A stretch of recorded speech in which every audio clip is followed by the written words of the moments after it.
हर हर महादेव। देवों के देव महादेव जी के चरण में प्रणाम करती हूँ, मेरा प्रणाम स्वीकार हो। माता गौरा पार्वती के चरण में प्रणाम करती हूँ, मेरा प्रणाम स्वीकार हो। गणपति ललनवा के चरण में प्रणाम करती हूँ, मेरा प्रणाम स्वीकार हो। सब गुरु भाई बहनों के चरण में प्रणाम करती हूँ, मेरा प्रणाम स्वीकार हो। माता पिता के चरण में प्रणाम करती हूँ, मेरा प्रणाम स्वीकार हो। गुरु भाई बहन, मैं एक कथा सुनाने जा रही हूँ। इस कथा को पूरा सुनिए और रह जानिए। आधी नहीं, आधी सुनने में शिव गुरु का अपमानित होती है और पूरा सुनने में ज्ञान होती है। इसलिए कथा को पूरा सुनिए और रह जानिए, अधूरा नहीं। अधूरा सुनने में मन छिनभिन होता है और पूरा सुनने में मन को शांति मिलती है। इसलिए कथा को पूरा सुनिए और मन का शांति बनाइए। हर हर महादेव, घर घर महादेव। गुरु भाई बहन, एक बुढ़िया थी। एक बुढ़िया थी तो उसको दो बेटे थे। दो बेटे थे और उसके पति थे। तो ये जो बुढ़िया थी बेचारी, तो बूढ़ी तो हो चुकी थी, पहले से तो बूढ़ी नहीं थी, लेकिन बच्चेपन से भगवान के मंदिर जाया करती थी, शिव गुरु के मंदिर जाती थी। शिव गुरु के मंदिर जाती थी और शिव गुरु को पूजा किया करती थी। शिव गुरु के पूजा करती थी, भजन करती थी, जाप करती थी, चर्चा करती थी और भगवान को अपने दिल में बसाकर रखती थी। बहुत भावना था इसको पूजा पाठ में। इसको जो दो बेटे थे, तो बड़ा बेटा तो जो थे वो बहुत तेज तराज थे। कोई भी काम अपना उनका मुश्किल नहीं होता था, बहुत आसानी से कर लेते थे। और जो छोटा बेटा थे वो थोड़ा सा कम बुद्धि थे, उनके पास कम ज्ञान था। तो बड़ा बेटा अपने चतुराई से काम करते थे और हर चीज़ काम करते थे। तो बड़ा बेटा जो छोटा बेटा को नहीं समझते थे, अपना भाई को समझते थे नहीं, उसको जो पिता थे वो भी नहीं समझते थे। लेकिन ये जो बुढ़िया माई थी वो भगवान से प्रार्थना करते रहती थी कि हे महादेव, मेरा तो बेटा दो है, हमने तो जन्म दिए हैं दोनों का, लेकिन ज्ञान देना तो आपका फर्ज था। आप ज्ञान नहीं दिए हैं तो इसमें मेरा क्या कसूर है।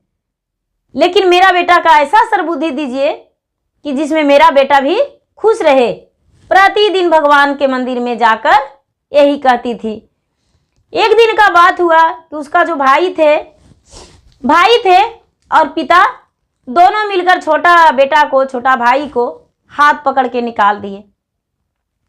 हाथ पकड़ के निकाल दिए कि तू निकम्मा है, निकारा है, कोई काम नहीं करता है, मेरा घर छोड़ दो, मेरा घर से चला जाओ। लगा कि ऐसे कहेंगे तो कुछ ना कुछ काम करेगा। वो क्या किया कि अपने माँ को बोला कि माँ, हम कहाँ जाएं काम करने, यदि मुझे काम मिलता तो हम काम करके नहीं आते। माँ बोली, बेटा ऐसा करो, तू गांव से थोड़ा दूर जाकर देखो, कोई किसान के यहाँ काम खोजना, तुम्हें कोई काम मिल जाएगा बेटा, जिसके पास तुम दिन भर काम करोगे, शाम के तुम्हें मजदूरी दे देगा, जाओ। बोला, माँ मुझे रास्ते का खाना कुछ दे दो, भैया ने तो खाने दिया नहीं। माँ सोचती है कि अरे क्या खाने दूँ, बहू देख लेगी, झगड़ा करेगी। क्या की बुढ़िया माई के पास एक गाय थी, गैया दूध देती थी। क्या की चुपके से एक डब्बे में दूध गाय के भर के और अपने बेटे को दे दी और बोली कि लो, जब तुम्हें भूख लगेगा बेटा तो पी लेना, लेकिन आगे रास्ता में जाओ, गांव मिलेगा तो गांव में जरूर पूछना कि हमें काम दीजिए। किसी के घर सानी लगाने को लिए, गाय खिलाने को लिए भी, गाय चराने को लिए भी लोग रख लेंगे, तो तुम्हें खाने पीने का व्यवस्था हो जाएगा, जाओ। जो बुढ़िया माई का बेटा था वो घर से निकल दिया। घर से निकल दिया तो चलते बहुत दूर चले गए। 8 कोस 10 कोस जमीन चल दिए। 8 कोस 10 कोस जमीन चल दिए। दोपहर के बाद हो चुका था, शाम नहीं हुआ था, शाम से पहले दोपहर के बाद। तो उन्हें भूख सा लगा, तो क्या किए कि एक बहुत बड़ा वृक्ष था, एक बहुत बड़ा वृक्ष था पीपल का, और उसमें बहुत बड़ा बड़ा खोड़र था। तो उसी वृक्ष के पास बैठ गए बेचारा बुढ़िया माई का बेटा और बैठकर और दूध पीने को लिए अपना डिब्बा खोलने लगे। जब दूध पीने को लिए अपना डिब्बा खोलने लगे तो देख रहे हैं कि एक नाग है। एक नाग है और अपना फन छोड़कर पोछ पे खड़ी है और कह रहा है कि नागिन, अब तो मैं 7 दिन से भी भूखा हूं, कहाँ जाऊं? यदि कोई जीव को अपना आहार बनाते हैं तो आप डांटते हैं, बोलते हैं कि निर्दोष जीव को खा जाते हैं। अब हम कहाँ जाएं? हम बहुत भूखे हैं। नागिन कहती है कि तो क्या करूं, हम कहाँ से लाऊं आपके लिए भोजन? ये बेचारा सुना तो क्या किया कि 2 पत्ते पीपल का तोड़ लिया और उसको चोंगा बना दिया और चोंगा बना के और नागदेव के आगे रख दिया कि हे नागदेव, मुझे डांस मत लेना, हम थोड़ी सी आपको मदद करना चाहते हैं, दूध पिलाना चाहते हैं, आप लीजिए, थोड़ा सा दूध पी लीजिए। ऐसे कह के और पीपल का जो चोंगा बनाया था उसी चोंगा में गिरा दिया दूध, गिरा दिया। जो नागदेव थे वो दूध पीने लगे। धीरे धीरे धीरे धीरे धीरे धीरे इनका दूध अपना से पेट भर लिए। अब नागिन बेचारी कह रही है कि नागदेव, आपका मुंह चटपटा रहा है, बाहर कुछ खा रहे हैं क्या? नागदेव बोले कि हाँ, किसी मुसाफिर ने मुझे दूध पिला रहे हैं, क्या तुम भी पियोगी? नागिन बोली हाँ, हम भी पिएंगे। नागिन भी बाहर आई, उसे भी बेचारा दूध दे दिया। अब इसके पास दूध नहीं बचा, दूध खत्म हो गया। जब दूध खत्म हो गया तो नागिन कहती है कि नागदेव, ये बेचारा मुसाफिर है, पता नहीं कहाँ जा रहा था और भूखे होगा, ये तो मुझे दूध पिला दिया और आपको भी पिला दिया, हम लोग दोनों पी लिए, लेकिन इसके पास तो कुछ नहीं होगा, तो ये कैसे अपना जीवन गुजारा करेगा? ये नागदेव बोले चिंता मत करिए नागिन, इसको हम कुछ ना कुछ जरूर देंगे। बोले आप क्या देंगे? बोले कि हम अपने हजारों वर्ष का तपस्या का फल इसको दे देंगे। हमने पर्वत पर जाकर जो 1000 वर्ष तपस्या करके और मणि मुझे प्राप्त हुआ है, वही मणि इसको दे देंगे, कैसे इसको खाने का नहीं रहेगा? बोले ठीक है। वो नागदेव क्या किए कि अपना मुंह से जो मणि था मुंह में उनका, वो मणि को उगल दिए, मणि को उगल दिए और बोले कि लीजिए, आप ये मणि ले लीजिए और मणि लेकर छुपा कर जाइएगा, नहीं तो कोई छीन लेगा, देख लेगा और ले लेगा। और आप इस मणि को जब तक घर में रखिएगा तब तक आपका अन्न से भरा रहेगा, जाकर ले जाइए। वो क्या किए कि मणि को बेचारी बुढ़िया का बेटा ले लिए, बुढ़िया का बेटा ले लिए और लेकर और लौटने लगे। तो लौटने लगे तो अपना पैकेट में रख लिए थे, अपना पैकेट में रख लिए थे। तो इनका लौटते लौटते तो रात्रि होने लगा।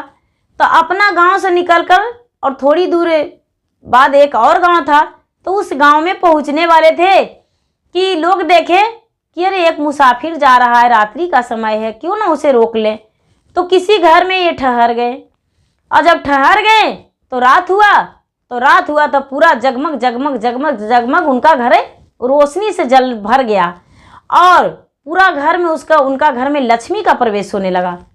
अब वो सोच रहे हैं जिसके घर में ठहरे हैं कि अरे इसके पास क्या है जो इसका घर पूरा घर जगमग जगमग रोशनी से भर गया है और घर लगता है कि पूरा भर गया है धन लक्ष्मी से, कुछ ना कुछ तो इसके पास जरूर है। जब ये बेचारा खा पी कर सो गए, ये बुढ़िया का बेटा, छोटा बेटा, मूर्ख बेटा, तो वो जिसके घर में ठहरे थे वो इनका पैकेट जाकर देखने लगे तो देख रहे हैं कि एक नाग मणि है, छोटा सा मणि है लेकिन कितना इंजोला लग रहा है इससे।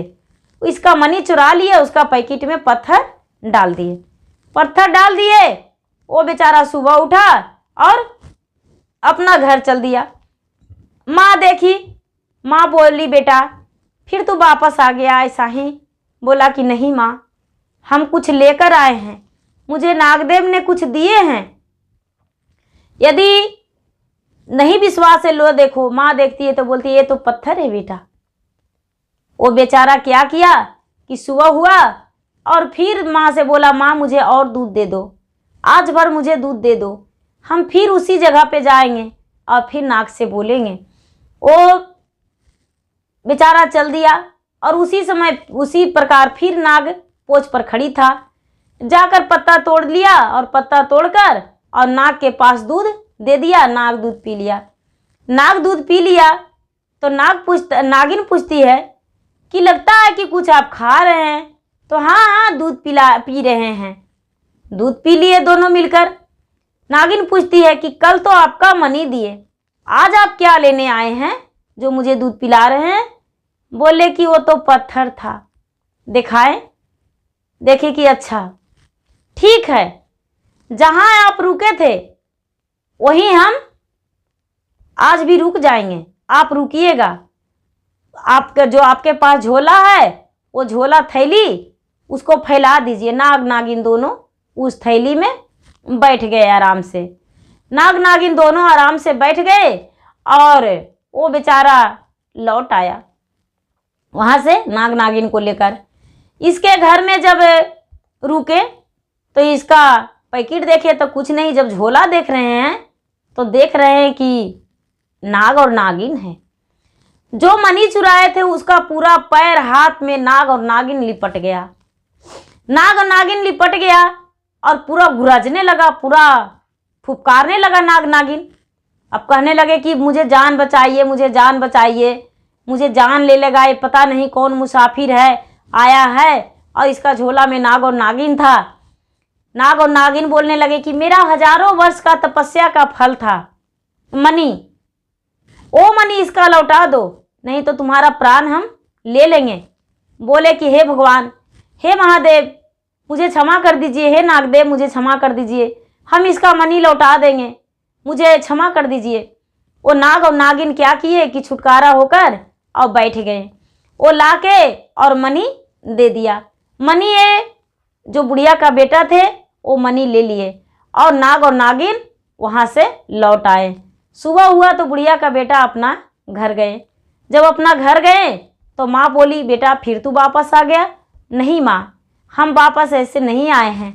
बुढ़िया जब मनी देखी तो खुश हो गई कि अरे तो नाग मनी है, तू कहाँ से लाया बेटा, सब बताया बेचारा। उसके बाद नाग मनी को 1.25 हाथ धरती लिप दिया और बोला, हे सात के नागमणि, यहाँ पर मेरे बेटे के लिए एक सुंदर सा महल बन जाए और यहाँ पर एक बगीचा बन जाए, फुलवाड़ी, एक कुआं तालाब हो जाए, एक भगवान का मंदिर हो जाए जिसमें हम प्रतिदिन पूजा करें। नाग का मणि का लीप पर रखते समय थोड़ी देर के बाद वहाँ पर एक सुंदर सा महल बन गया, सुंदर सा एक तालाब हो गया, एक फुलवाड़ी हो गया, एक कुआं हो गया, एक भगवान का मंदिर हो गया। ये जो बुढ़िया थी वो भगवान के लिए भगवान के बहुत बहुत धन्यवाद की और ये मूर्ख बेटा थे वो मूर्ख बेटा भी खुशी हो गए और माँ से बोले, माँ ये सब कैसे हुआ। बोले कि बेटा जैसे जैसे हम कहेंगे वैसे वैसे तू करना। बोले ठीक है माँ, हम उसी प्रकार करेंगे।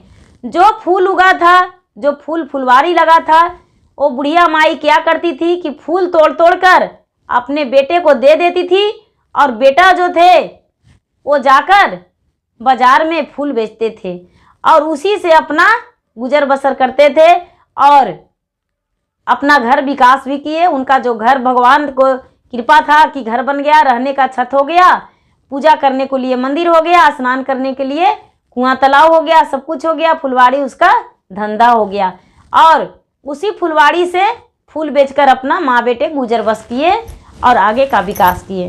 गुरु भाई बहना, किसी मूर्ख को भी मूर्ख नहीं कहना चाहिए, उस पर भी भगवान का हाथ होता है। जिन पे भगवान का हाथ रखा जाता है वो कभी उदास नहीं होते हैं और वो दुखी नहीं होते हैं।